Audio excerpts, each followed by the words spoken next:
તારીખ 17/8/1996 કચ્છના વિથોણ ગામમાં સ્વામી સચ્ચિદાનંદજીનું પ્રવચન, કેસેટ નંબર 172. આપ માટે સૌ ભાઈ બહેનો સહકાર આપતો એવી આપ સૌ વિનંતી.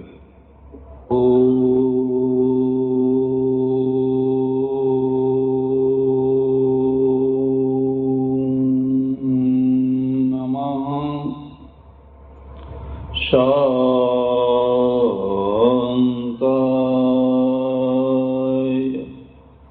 તેજસે.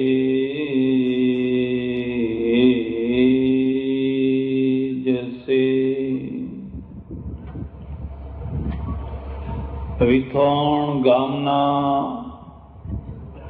કચ્છ કડવા પાટીદાર સમાજના પ્રમુખશ્રી, ઉપપ્રમુખશ્રી, મંત્રીશ્રી અને બધા સહયોગી ભાઈઓ,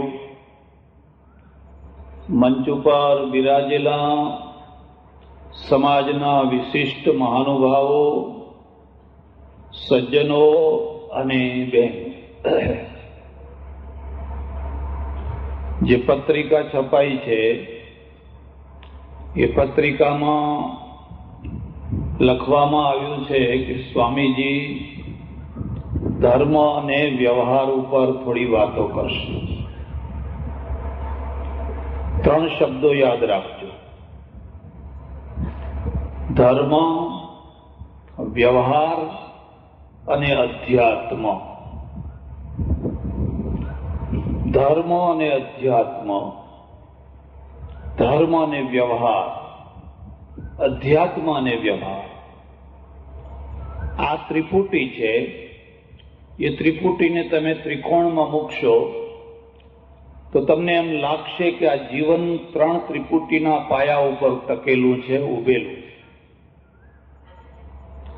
ધર્મનો ટૂંકો અર્થ થાય છે જીવનની એક પદ્ધતિ, જીવનની એક નિશ્ચિત વ્યવસ્થા, જે વ્યવસ્થાના દ્વારા વ્યક્તિ અને સમાજ પૂરેપૂરો સુરક્ષિત રહે અને સુખી રહે.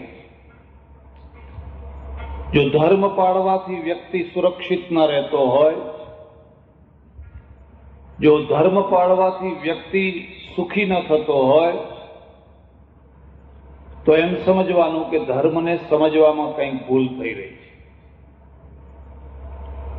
અધ્યાત્મનો અર્થ છે તમારા અંદરની જે ચેતના છે, તમારા અંદરની જે શક્તિ છે, એ શક્તિ દિન પ્રતિદિન વધુ ને વધુ મજબૂત થાય, વધુ ને વધુ એનો વિકાસ થાય. અને વિકસિત થયેલી શક્તિનો અર્થ છે કે તમે અનર્થોના સામે માનસિક રીતે કેટલા ટકી શકો છો, તમે કેટલા ચમત્કારો બતાવો છો. એ બધું મહત્વનું નથી, પણ જિંદગીમાં જે અનર્થો આવવાના, અનિષ્ટો આવવાના, એ અનિષ્ટોની સામે તમે હસતા હસતા કેટલા ટકી શકો છો. તમારું સર્વસ્વ લૂંટાઈ ગયું હોય, બધું ડૂબી ગયું હોય, બધું છૂટી ગયું હોય, તમે વનના થઈ ગયા હોવ, અને છતાં પણ તમે તમારી જગ્યા ઉપર કેટલા ટકી શકો છો. તમારામાંથી કેટલાક ભાઈઓ વર્ષો પહેલા કદાચ પાકિસ્તાનમાં રહેતા હોય,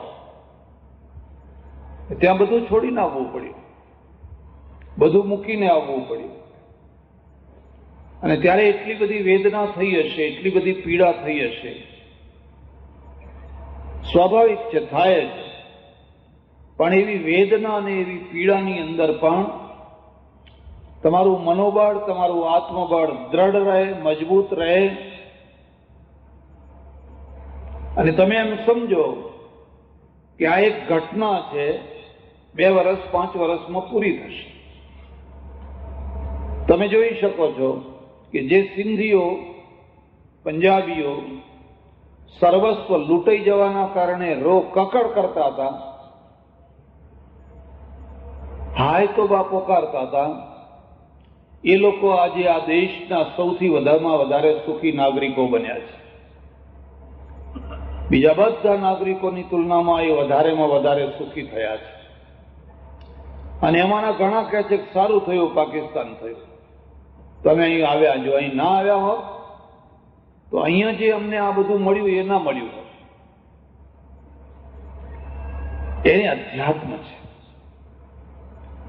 પણ ધર્મ અને અધ્યાત્મ એ બંનેના કરતા જે વધારેમાં વધારે મહત્વનું સ્થાન જીવનમાં ધરાવે છે એનું નામ વ્યવહાર છે. વ્યવહાર પણ એક યોગ છે. લોકો એમ સમજે કે તમે ખીચડી મુદ્રા કરો, નેતિ ધોતી કરો, પ્રાણાયામ કરો, આસન કરો તો યોગી બનો. જોકે તમે આખી ગીતા વાંચશો તો આખી ગીતામાં કોઈ જગ્યાએ અર્જુનને એમ નથી કહ્યું કે તું ખીચડી મુદ્રા કરજે, તું નેતિ ધોતી બસ્તી કરજે, એવું કોઈ જગ્યાએ નથી કહ્યું. હા, શું કહ્યું છે? અર્જુન કોઈ વાર તો એકાંતમાં જ્યાં પવનથી દીવો વિચલિત ન થાય એવી રીતે તું તારા મનને સ્થિર કરવાનો પ્રયત્ન કરજે. યથા દીપો નિવાસસ્તો નૈંગતે શોકમાં સ્મૃતા. જેમ દીપ છે ને એ હવા વિનાના હોય તો એકદમ સ્થિર થાય છે, અને હવા હોય, આંધી હોય તો દીવો બુઝાઈ જાય. પણ એનામાં ટકવાની શક્તિ હોય તો બુઝાય નહીં, પણ ચંચલ થઈ જાય, આમ થયા કરે. માણસની જિંદગીનું પણ આ જ સ્વરૂપ છે.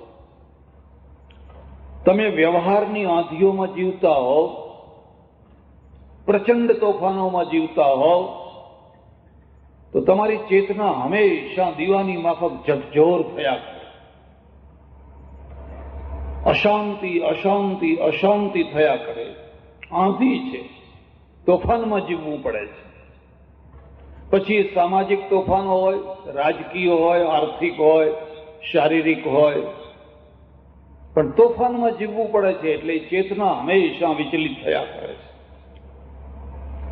તો અર્જુન એક કામ કરજે, કોઈ વાર વર્ષમાં 15 દિવસ 10 દિવસ કોઈ એકાંત જગ્યાએ ચાલ્યો જશે, અને એકાંત જગ્યાએ જઈને બસ 10 દિવસ 15 દિવસ એકાંતમાં રહીને સાધના કરજે. રેડિયો નહીં સાંભળવાનું, પેપર નહીં વાંચવાનું, ટીવી નહીં જોવાનું. એટલા દિવસ સુધી બિલકુલ દુનિયાથી અલિપ્ત થઈ અને તું તારી ચેતનાના દર્શન કરીશ તો તને એમ લાગશે, ઓહો, બધો શક્તિનો ખજાનો તારા અંદર ભરો પડ્યો છે. ગઈકાલે આ કચ્છથી એક સજ્જન મળવા આવ્યા. પહેલા ટેલિફોન કર્યો તો મેં ના પાડી. મને કે તમારા દર્શન કરવા આવવા છે જામનગરથી.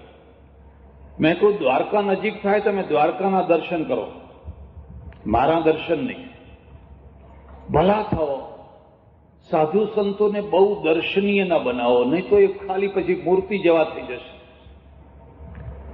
મૂર્તિ જેમ કશા કામમાં ના આવે, ખાલી દર્શનના કામમાં આવે, એમ અમે બધા બહુ દર્શન કરી, તમે પડી કરી એટલે અમે બધા ખાલી મૂર્તિ જેવા થઈ ગયા. ફરક એટલો છે, મૂર્તિને જે ભોગ ધરાવો એ બધો તમને પાછો આપે, ને અમને ધરાવો તમે કશું પાછું ના આપીએ. ભગવાનના દર્શન કરો, ભગવાનનો ફોટો રાખો, અમારા ફોટામાં કશું નથી.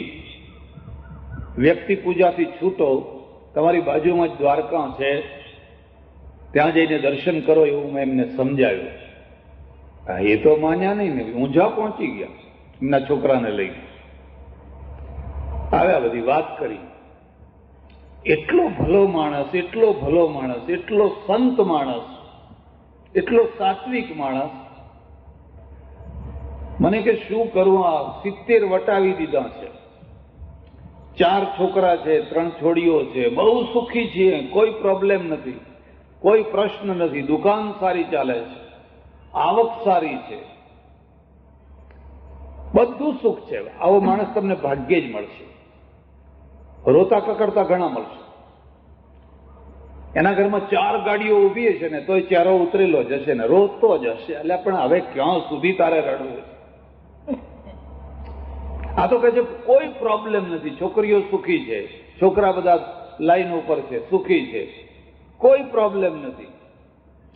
ખાલી એક જ પ્રોબ્લેમ છે કે આ બધા છોકરામાંથી મારું મન પાછું નથી વળતું, મોહ બહુ છે. છોકરાના છોકરા ઉપર એ બહુ મોહ છે. મેં કોઈ તો બધાને હોય જ, વ્યાજ બધાને વાલું લાગે. એ જયારે એવું બોલે ને ત્યારે પેલો છોકરો આમ માથું હલાવે કે મારા બાપા ખરા એવું જ છે. મેં કહ્યું તારા બાપા જેટલું બોલે છે ને એટલું તું નહીં બોલી શકે વૃદ્ધાવસ્થામાં. મારું મન મારા છોકરાઓમાંથી થોડું પાછું હટે અને એમ થાય કે હવે બહુ ધંધો કર્યો, બહુ કમાયા, હવે નથી કમાવું, ઘણું ભેગું કર્યું છે. પણ કે કમાવાનું મન થાય છે, વેપાર કરવાનું મન થાય છે, અને વેપારમાં જો નફો ના થાય, ઓછો નફો થાય, બહુ દુઃખ થાય છે. બોલો, આ પ્રશ્ન તમને થાય છે કે નથી થતો? પણ તમે આવું બોલી નહીં શકો. પેલો બિચારો બોલે ને પેલો છોકરો પાછું માથું હલાવે છે, ખરી વાત છે. અને બાપુ કે બીડી પીવું છું તે છૂટતી નથી, એમ કે છોડવા માંગુ છું પણ છૂટતી નથી. મેં કહ્યું ઘણાય પીવે છે પણ કોઈ આવું બોલી નથી શકતા કે છૂટતી નથી. ઘણા તો એવું જ કે મારે એમ બીડીને કઈ નહીં, આ તો ઠીક, જરા ઠીક છે, દમ લગાવી, બાકી હું તો દારૂ તો કાલ છોડી નાખું. ના છોડી શકે, હો, બોલે એટલું છે. આ માણસની અંદર જે સ્વજાગૃતિ છે ને એનું નામ છે સ્વજાગૃતિ. અને એના કારણે એ મસ્તીમાં છે, આનંદમાં છે. હરિદ્વાર જવું તો મને બહુ ગમે છે. કેટલા દિવસ રહો છો? કે 5, 7, 8 દિવસ. મેં કહું વધારે ના રહેવું. વધારે રહેશો તો તમને એમ થશે કે આના કરતા મારું ઘર સારું. ઘરને હરિદ્વાર બનાવો, તમારા પોતાના ઘરને હરિદ્વાર બનાવો. ઘણી વાતો, કેટલું નિર્દોષ જીવન પ્રગટ કરી દે, બોલી દે જે હોય. અને બહુ નમ્રતા. પણ છોકરો છે એ છોકરો કહે છે કે મારા બાપા આવા છે, એટલે એ બાપા પાછા રાજી થાય, છોકરો હારો મારો ટેકો પૂરે છે. એટલે એક વ્યવહાર યોગ છે. અને વ્યવહાર યોગ છે ને એ તમામ જિંદગીના જેટલા સુખો અને જેટલા દુઃખો એ વ્યવહાર યોગમાંથી આવતા હોય છે. તમને પેટમાં દુખવા આવે, તમને કાંટો વાગે, એ શારીરિક દુઃખ કહેવાય. એ બહુ દુઃખ નથી. એ તમારી ઊંઘ આરામ નહીં કરે, એ તમારું જીવન ધોળ નહીં કરે. પણ જો વ્યવહાર ન આવડ્યો અને વ્યવહાર જો બગડ્યો તો એના પરિણામ જિંદગી ઉપર એટલા છવાઈ જતા હોય છે કે તમારા વ્યવહારની ભૂલો તમારા બાળકોને ભોગવવી પડે, તમારી દીકરીઓને ભોગવવી પડે, તમારા દીકરાને ભોગવવી પડે, તમારી 7 પેઢીને ભોગવવી પડે. એટલે આ બેયના વચ્ચે એક તરફ ધર્મ છે, એક તરફ અધ્યાત્મ છે, અને બીજી તરફ વ્યવહાર, વચ્ચે વ્યવહાર. અને પત્રિકામાં લખ્યું છે કે સ્વામીજી વ્યવહાર ઉપર થોડી વાતો કરશે. એટલે મેં વિચાર કર્યો કે કેમ આવું લખ્યું હશે. પછી મને થયું કે ના, બરાબર છે, જે લખ્યું એ બરાબર લખ્યું. હું તમને થોડીક વાતો કહેવા માંગુ છું. આખું મહાભારત જુઓ, આખું રામાયણ જુઓ. જો મહાભારતમાં જે પીડા છે, જે વેદના છે પાંડવોની, દ્રૌપદીની, કુંતીની, અને રામાયણમાં જે પીડા છે, દુઃખ છે રામનું, સીતાનું, એ બધા દુઃખના મૂળમાં તમે વ્યવહાર જોશો. બધા દુઃખની અંદર વ્યવહાર છે. દશરથના મનમાં એક પ્રકારથી મોહ છે, મારે રામને ગાદીએ બેસાડવા છે. ખરો હકદાર ભરત છે. તમને ઘણાને ખબર નહીં હોય. ખરો હકદાર ભરત છે. કેમ ભરત છે? કઈ ત્રીજી પત્ની છે.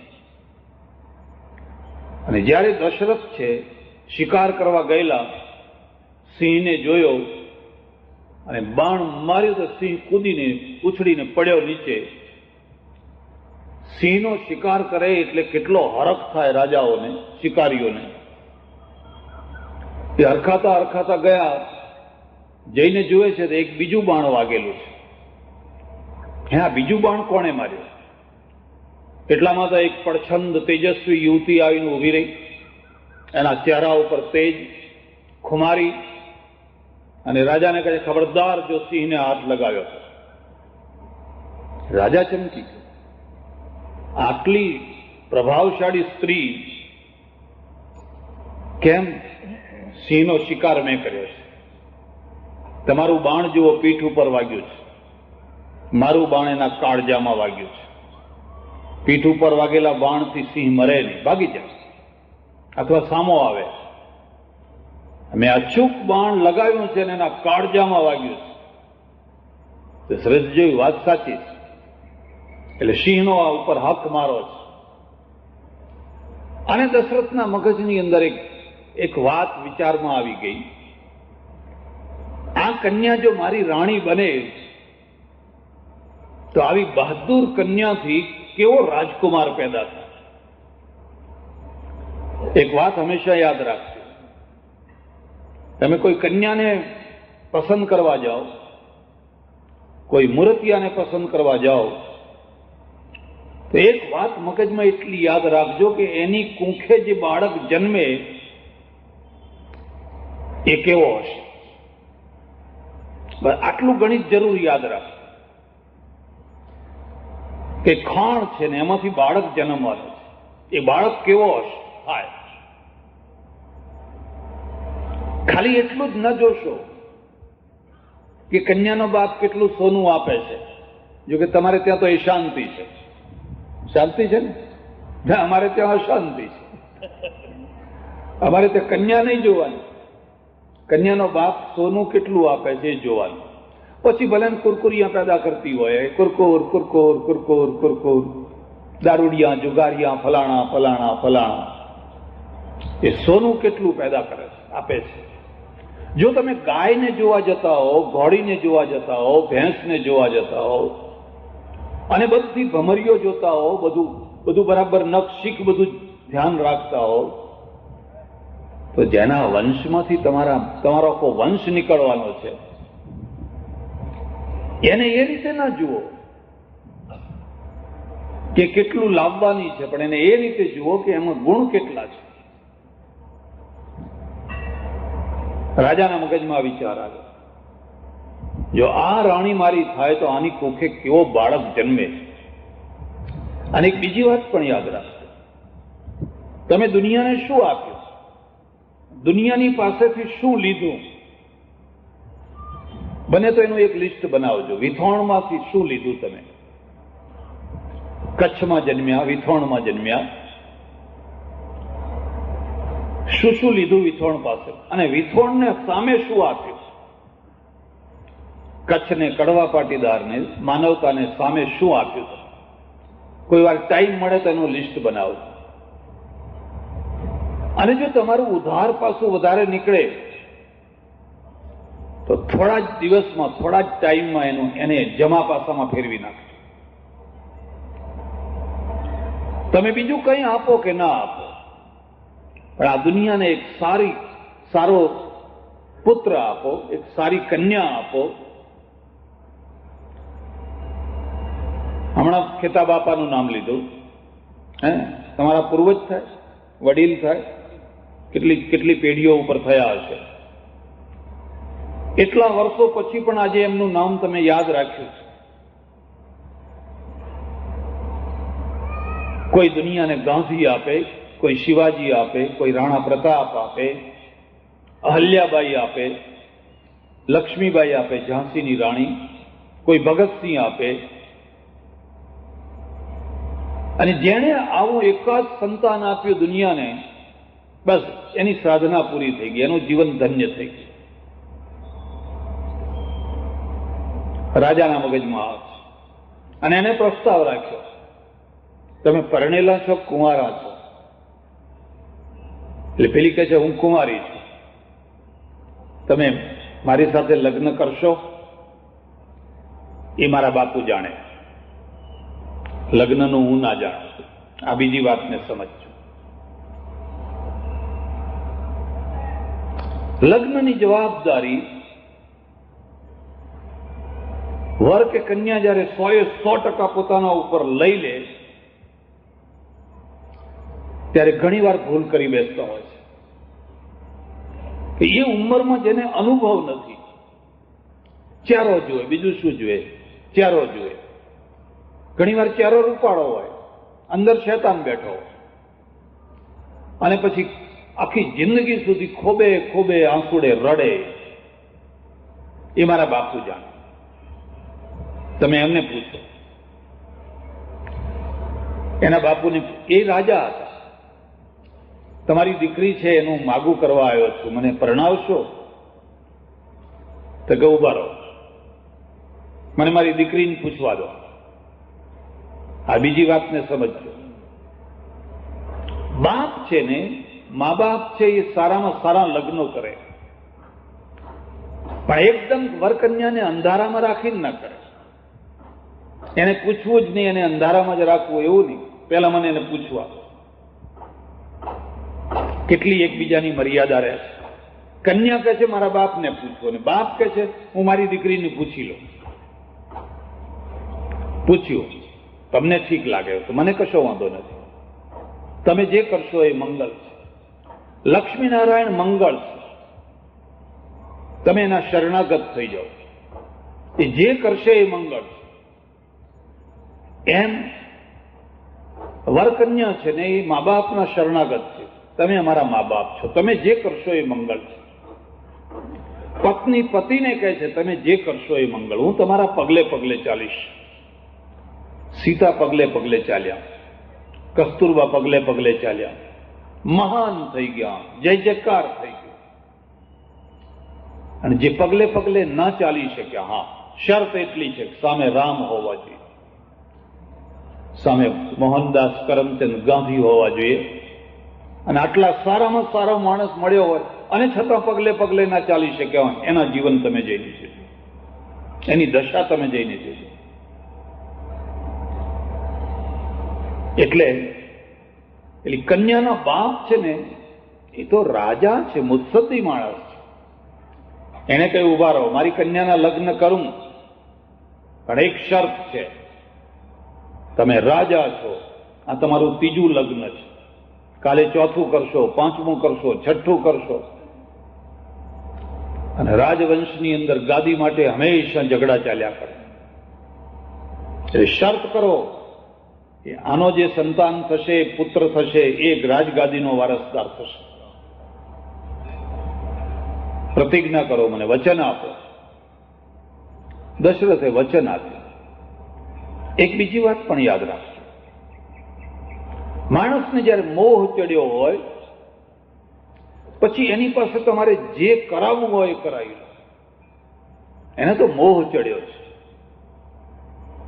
આ કઈ કઈ છે, આ કઈ કઈ છે ને, એટલે એના પુત્રનો અધિકાર છે.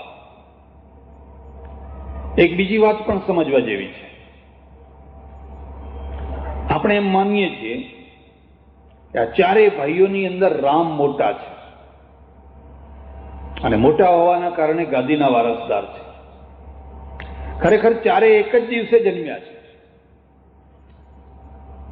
ચારેયનો જન્મ રામનવમીના દિવસે થયો છે. તમારે વાલ્મીકી રામાયણ વાંચવું હોય તો વાંચી જોજો. પણ આપણને પેલું ટીવીમાં કે એમાં તેમાં નાના મોટા દેખાડે એટલે આપણા મનમાં એમ થાય કે હવે આ 2 વર્ષ નાના છે, 5 વર્ષ નાના છે, 10 વર્ષ નાના છે. પેલું ફળ આપ્યું, ત્રણેય રાણીઓએ ખાધું, એક સાથે સગર્ભા થઈ, એક જ દિવસે બધાના જન્મ થયા.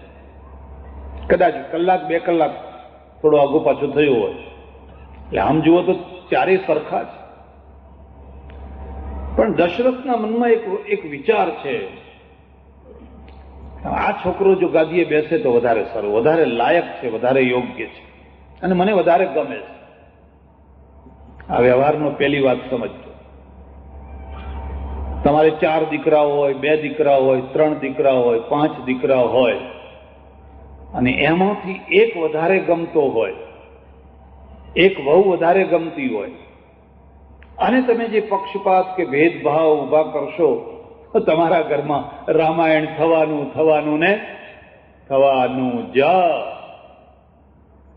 પણ તમે મક્કમ રહીને કહેશો કે ભલે મને વાલો છે, પણ હું જ્યારે વેચવા બેસીશ, જ્યારે આપવા બેસીશ, બધાને સરખું આપીશ, વાલા દવાલા નહીં કરું, વેરો આંતરો નહીં કરું, તો તમે રામાયણમાંથી બચી જશો, તમારું ઘર ઉભરી જશે.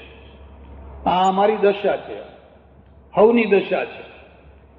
બીજા બધાની વાત જવા દો, પણ આ બહેનો છે ને લક્ષ્મીનારાયણનો પ્રસાદ વેચવા ઊભા થાય તો એ પ્રસાદમાં ચપટી મોટી કરે, ચપટી નાની કરે, ચપટી મોટી કરે, ચપટી નાની કરે.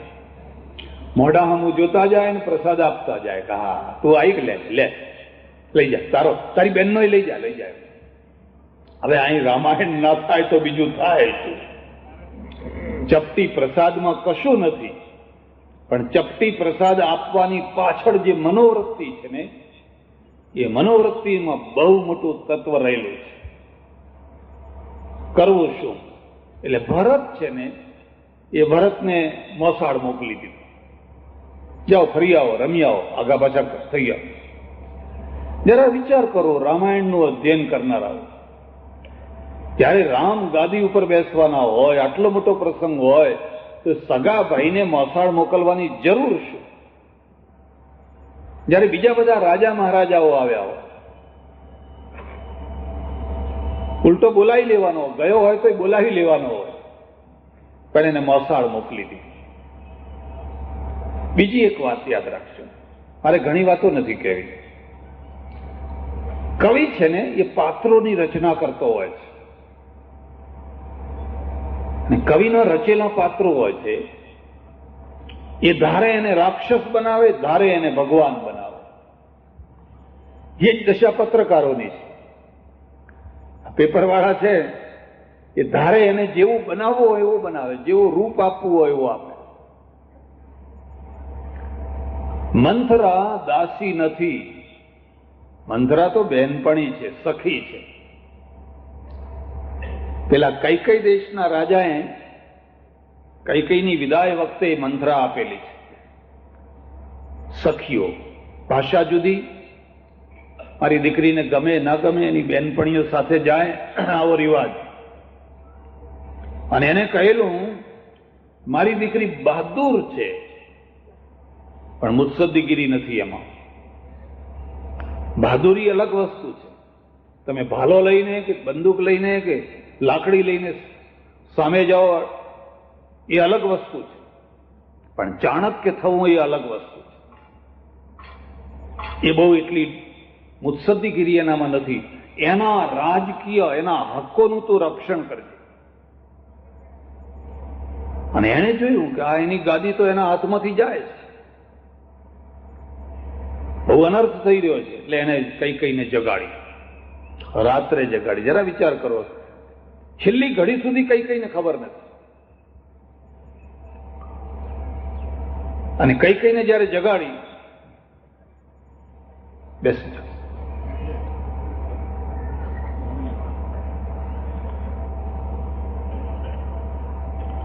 યુક્તિ બતાવી, આખો પ્લાન ફેરવી નાખ્યો, આખો પ્લાન.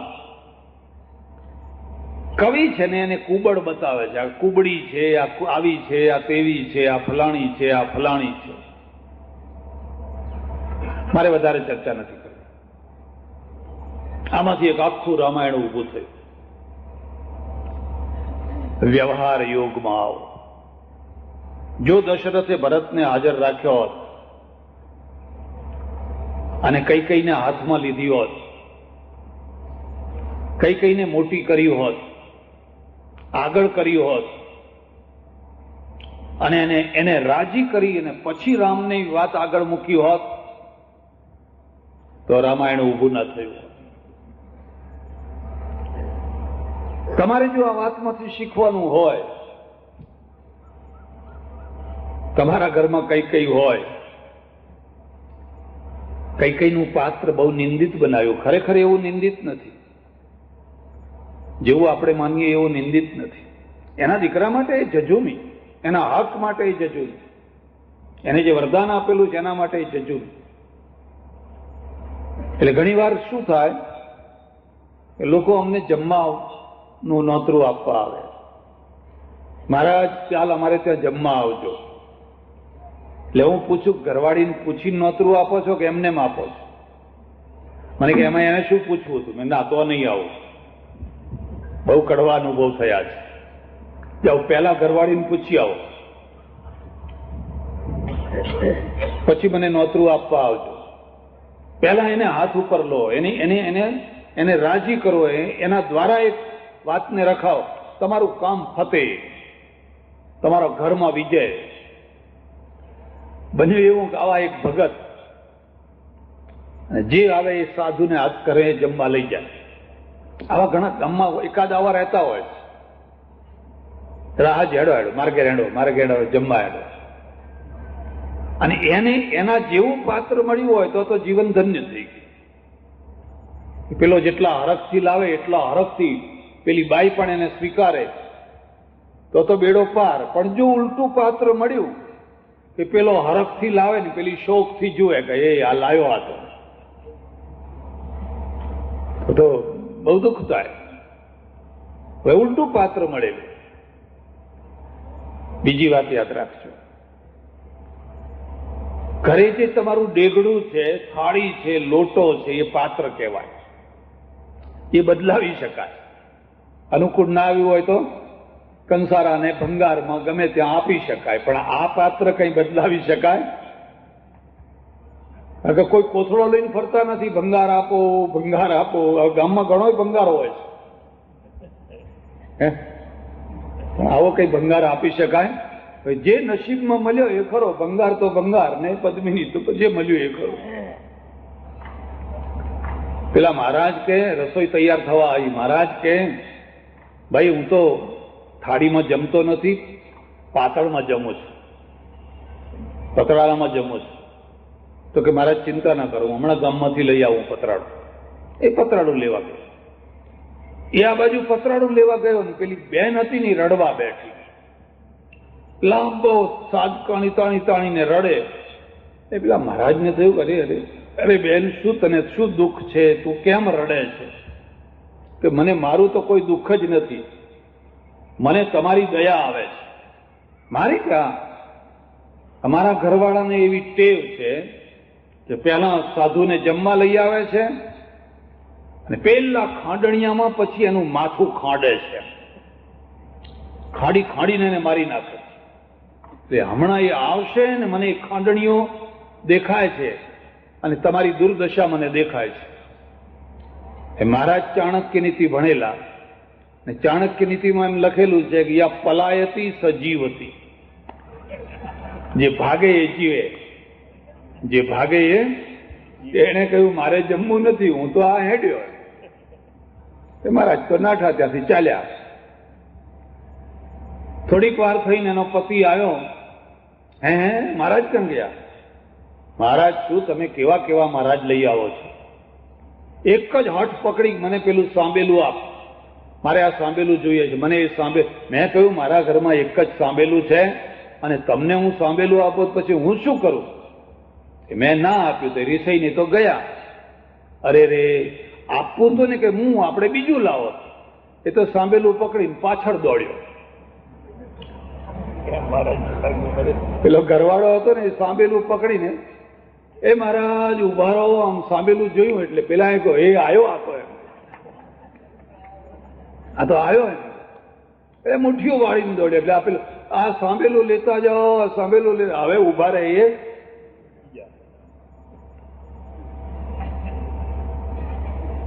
ઘરનો એક યજ્ઞ હોય છે. યજ્ઞને સફળ કરવો હોય તો વ્યવહાર શીખો, નહીં તો યજ્ઞ વિધ્વંસ થઈ જશે. તમારા સંસારનો એક યજ્ઞ છે, એ બાઈએ યજ્ઞ વિધ્વંસ કરી નાખ્યો. પેલા પાછા આવ્યા, સાંભેલું મૂક્યું, નિરાશ થઈ ગયા. અરે રે, ત્યાં આપી દીધું હોત તો સારું હતું, પણ તમે આપવા ગયા તો કેમ ના લીધું? એમ જો દશરથે ભરતને હાથ ઉપર લીધો હોત, કૈકેયીને હાથ ઉપર લીધી હોત, મંથરાને હાથ ઉપર લીધી હોત, તો એને સામે ચાલીને કહ્યું હોત કે ભરતનો હક છે, પણ લાયક વધારે રામ છે, માટે આપણે રામને બેસા. તો રામાયણ ઊભી ના થઈ હોત. આ વ્યવહાર છે, આ વ્યવહાર યોગ છે. હજુ આગળ વાત ચલાવું તમને. કેટલી બધી આખી વ્યવહારની જ વાતો છે. અને હું તમને એક ખાસ વાત કહું છું. તમારા ડાપણની કસોટી એ છે કે તમારા ઘરમાં, તમારા ગામમાં, તમારા સમાજમાં જે અનાડી માણસો હોય, જે અનિષ્ટ માણસો હોય, એને હાથ ઉપર લેતા આવડે છે? તો તમે ડાયામાં ડાયા, તમે કુશળમાં કુશળ. એમનું અપમાન કરવું, એમનો તિરસ્કાર કરવો, એમને લાત મારવી, એ તો બહુ સરળ કામ છે, પણ પરિણામ ભયંકર છે. પરિણામ ભયંકર છે. એમને જો તમે હાથ ઉપર લેતા આવડ્યો તો તમે, ગાંધીજીએ જ કર્યું. ગાંધીજીએ આખા દેશમાં ફરીને જે અનિષ્ટો હતા, જે અનાડીઓ હતા, બધા ઘણાને હાથ ઉપર લીધા. કોઈને કંઈ પદ આપ્યું, કોઈને કંઈ પદ આપ્યું, કોઈને કંઈ પદ આપ્યું. હમણાં ગાંધીનગરમાં એ જ ચાલે છે. ગાંધીનગરમાં એ જ ચાલે છે. હરખું ના આવડ્યું તો રામાયણ ચાલુ થઈ ગઈ છે, કારણ કે વ્યવહાર નથી આવડતો. શૂર્પણખા રૂપનો અંબાર ને રાવણની બેન છે. રાવણની બેન છે, કુંવારી છે, મોટી ઉંમરે પણ કુંવારી છે. હું તમને બીજી વાત કહું છું, બહુ બાળ લગ્નો ના કરશો, કજોડા ના કરશો. પહેલા થતા હતા, હવે નહીં થતા હોય. નથી થતા, એટલું સારું છે. પણ બહુ મોટી ઉંમર સુધી કુંવારા પણ ના રહેશો. આ બાળ લગ્નો જેટલા અનિષ્ટ કરતા હતા, એથી વધારે મોટી ઉંમર સુધી કુંવારા રહેવું ને પછી પરણવું, એમાં મોટા અનિષ્ટો ઉભા થાય છે. ખેતરમાં વાવવાની એક સિઝન આવતી હોય છે અને લડવાની એક સિઝન આવતી હોય છે. ખેડૂત કે અત્યારે ખેતરમાં વરાપ આવ્યો છે, અને વરાપ આવ્યો હોય ને પછી વાવો તો ઢગલાબંધ અનાજ થાય, અને વરાપ ના આવ્યો હોય ને વાવો તો સડી જાય, અનાજ બધું અંદર સડી જાય. અને વરાપ પૂરો થઈ ગયો ને ઘણા દિવસ વીતી ગયા, લોઢા જેવું ખેતર થઈ ગયું. હવે વાવવા જાવ તો હવે શું મળવાનું હતું? વાઢવાનો પણ એક સમય હોય છે. એમ કુદરતે એક વ્યવસ્થા ગોઠવી છે. આપણે કુદરતી વ્યવસ્થા અને માનવી વ્યવસ્થા, બે વ્યવસ્થાઓમાં ચાલીએ છીએ. બહુ મોટી ઉંમર સુધી લગ્ન ન કરે, એમાં છોકરો ના કરે તો સમજ્યા. કોઈ કન્યા હોય, મોટી ઉંમર સુધી લગ્ન જ ના કરે, પસંદ નથી. અને હું તમને કહું છું, જે લોકો હજારોને નાપાસ કરતા હોય છે ને, એમના લમણે પછી પથરો જ વાગતો હોય છે. એમના લમણે પછી કોઈ સારી વસ્તુ નથી આવતી હોય. મારે તો એક વિધવા બેન ડોશી આવે ઘણી વાર, એમની જુવાન છોકરીને લઈને આવ્યા, 23-24 વર્ષની. મને કે બાપુ આને સમજાવો ને, એનો બાપ મરી ગયો, હું વિધવા, આ મોટી થઈ, એના લગ્ન કરવા છે, પણ કોઈ જગ્યાએ હા જ નથી પાડતી. એને કેટલા મૂર્તિયા બતાવ્યા, પણ કોઈ પસંદગી જ નથી એની. તો મેં એને પૂછ્યું કે તારે બેટા શું જોઈએ તારે? મને કે મારે 3 વસ્તુઓ જોઈએ પસંદગી માટે. પહેલી પસંદગી એ કે હું જેની સાથે પરણું એના મા બાપ હયાત હોવા જોઈએ નહીં. હા, તો એવું કેમ કે છે? મને કે ડોસા ઘરમાં હોય, ખુખું કરતા હોય, આખો દિવસ આપણે એમના ઉધરસ ને આ ને તે ને, એને કઈ લાઈફ કહેવાતી હશે? એ તો કઈ લાઈફ કહેવાતી હશે? હું તો આને પરણી છું કે પેલા આ ડોહાના આખો દિવસ એમાં ઓહો મને થયું કે આ છોકરી બહુ દુઃખી થવાની છે. ગ્રસ્થાશ્રમ તો એક તપ છે, તપ કરવાની જગ્યા છે. મારા અહો ભાગ્ય કે મને ઘરડા મા બાપ મળ્યા, એમની વર્ષ 2 વર્ષ 5 વર્ષ સેવા કરવાનો મોકો મળ્યો, ચાન્સ મળ્યો. એ તો આપણો અહો ભાગ્ય છે. એની જગ્યાએ આ કહે છે મારાથી એ ના થાય. એટલે પેલો પુરુષ એકલો હોવો જોઈએ. તો મેં કોઈ કામ કર બેન, કોઈ અનાથ આશ્રમમાં તપાસ કર, કોઈ ઘરમાં તપાસ ના કરી છે. અનાથ આશ્રમમાંથી કદાચ કોઈ એકલો માણસ મળી જાય. તારી બીજી શરત શું છે? મને કે બીજી શરત એ છે કે મારો ઘરવાળો છે ને એ પરણીને 15 દિવસમાં મને અમેરિકા લઈ જાય એમ, વિમાનમાં. કેમ? મને કે ઇન્ડિયામાં કોઈ લાઈફ છે? ઇન્ડિયામાં તો કોઈ લાઈફ જ નથી. લાઈફ તો અમેરિકામાં છે. ઓહો. ત્રીજું શું છે? મને કે લઈ જનારો છે એ દર અઠવાડિયે મારા પર્સમાં $500 મૂક્યા કરે. $500 મૂક્યા કરે. કારણ કે લઈ જાય પછી કશું મૂકે નહીં, કરવું શું પાછું? આ સુખી ના થઈ શકે, કોઈ દિવસ આ સુખી ના થઈ શકે. બહુ મોટી ઉંમરની થઈ, બહુ નાપાસ કર્યા, અને પછી એવી રઘવાઈ થઈને કારણ કે સિઝન વીતી ગઈ. હવે એનાથી મોટી ઉંમરના કોઈ બાકી રહ્યા નહીં, અને નાની ઉંમરવાળા એને જોવા તૈયાર. પછી તો એક દિવસ આવીને રડી, મને કે ગમે ત્યાં પણ હવે મને પરણાવી દો. મેં કહું બેન, રીંગણા જયારે સવારે વાડીમાંથી તોડાઈને આવ્યા હોય એકદમ તાજા, ત્યારે એના જે ભાવ હોય ને, સાંજે ઉતરી ગયેલા રીંગણાના પછી એ ભાવ ના હોય. પછી સાંજે તો એ પીળા ઉતરી ગયેલા ફિક્કા પડેલા રીંગણા હોય તો પેલો કાછિયા લોકો હોય ને એ ઢગલો કરીને મૂક્યા હોય કે આ ઢગલો લઈ જાઓ, 2 આનાનો 2 આનાનો 2 આના. પછી પેલા લોજ વાળા આવે કે વીસી વાળા આવે કે એવા હોય ને, હોટલ વાળા હોય, કોઈ શેઠિયાના ઘેર ના જાય કે પછી એ રીંગણા તો પેલા ચાલુ હોય ને એમના ત્યાં જાય.